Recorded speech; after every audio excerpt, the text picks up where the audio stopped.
Hello, this is a whispered Bible reading from 2 Kings chapter 19. It's the story of Hezekiah and the invasion of Sennacherib's army from Assyria.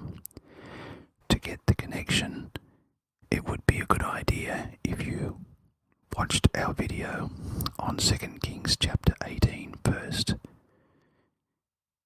So let's begin with 2 Kings chapter 19. When King Hezekiah heard this, he tore his clothes and put on sackcloth and went into the temple of the Lord. He sent Eliakim the palace administrator, Shebna the secretary, and the leading priests, all wearing sackcloth, to the prophet Isaiah, son of Amoz. They told him, "This is what Hezekiah says.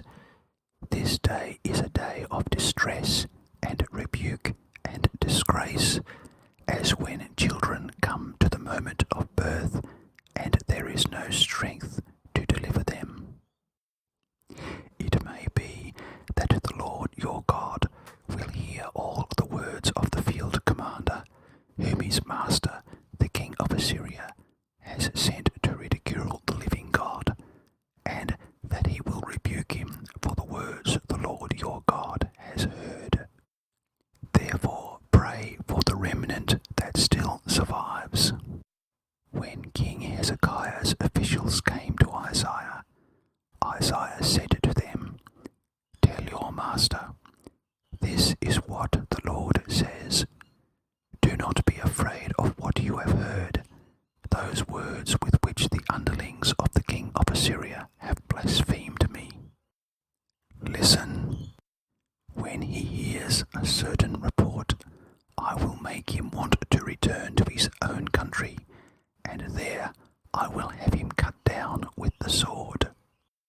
When the field commander heard that the king of Assyria had left Lachish, he withdrew and found the king fighting against Libnah.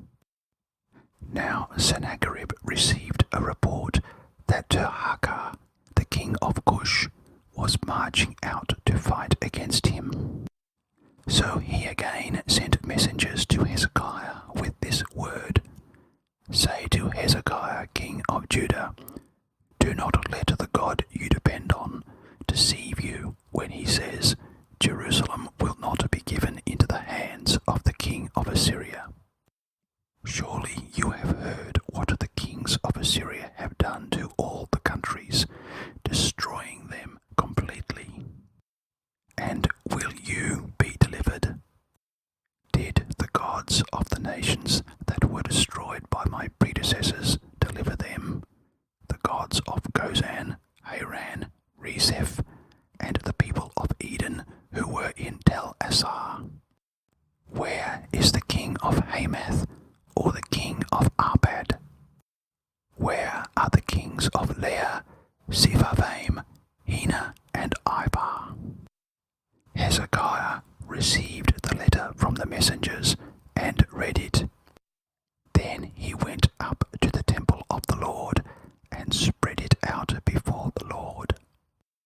And Hezekiah prayed to the Lord, "Lord, the God of Israel, enthroned between the cherubim, you alone are God over all the kingdoms of the earth. You have made heaven and earth. Give ear, Lord, and hear. Open your eyes, Lord, and see. Listen to the words Sennacherib has sent to ridicule the living God. It is true, Lord, that the Assyrian kings have laid waste these nations and their lands. They have thrown their gods into the fire and destroyed them, for they were not gods, but only wood and stone, fashioned by human hands. Now, Lord our God, deliver us from his hand, so that all the kingdoms of the earth may know that you alone, Lord, are God."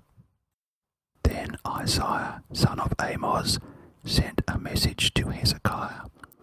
"This is what the Lord, the God of Israel, Israel says, I have heard your prayer concerning Sennacherib, king of Assyria.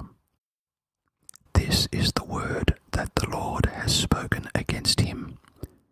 Virgin daughter Zion despises you and mocks you.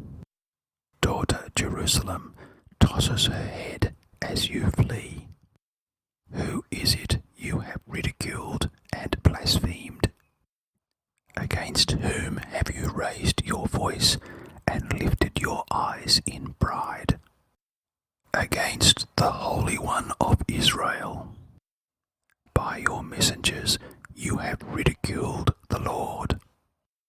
And you have said, with my many chariots I have ascended the heights of the mountains, the utmost heights of Lebanon. I have cut down its tallest cedars, the choicest of its junipers. I have reached its remotest parts, the finest of its forests. I have dug wells in foreign lands and drunk the water there. With the soles of my feet I have dried up all the streams of Egypt. Have you not heard? Long ago I ordained it. In days of old I planned it. Now I have brought it to pass that you have turned fortified cities into piles of stone. Their people, drained of power, are dismayed and put to shame. They are like plants in the field, like tender green shoots, like grass sprouting on the roof, scorched before it grows up. But I know where you are, and when you come and go, and how you rage against me.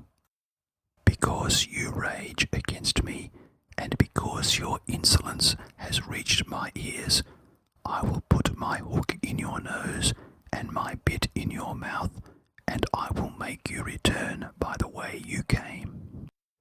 This will be the sign for you, Hezekiah. This year you will eat what grows by itself, and the second year what springs from that. But in the third year sow and reap, plant vineyards, and eat their fruit. Once more a remnant of the kingdom of Judah will take root below and bear fruit above. For out of Jerusalem will come a remnant, and out of Mount Zion a band of survivors. The zeal of the Lord Almighty will accomplish this. Therefore this is what the Lord says concerning the king of Assyria. He will not enter this city, nor shoot an arrow here. He will not come before it with shield, or build a siege ramp against it. By the way that he came, he will return. He will not enter this city, declares the Lord. I will defend this city and save it, for my sake, and for the sake of David my servant. That night the angel of the Lord went out and put to death 185,000 in the Assyrian camp. When the people got up the next morning, there were all the dead bodies. So Sennacherib, king of Assyria, broke camp and withdrew. He returned to Nineveh and stayed there. One day, while he was worshipping in the temple of his god Nisroch, his sons Adramelech and Sharezer killed him with the sword, and they escaped to the land of Ararat. And Esarhaddon his son succeeded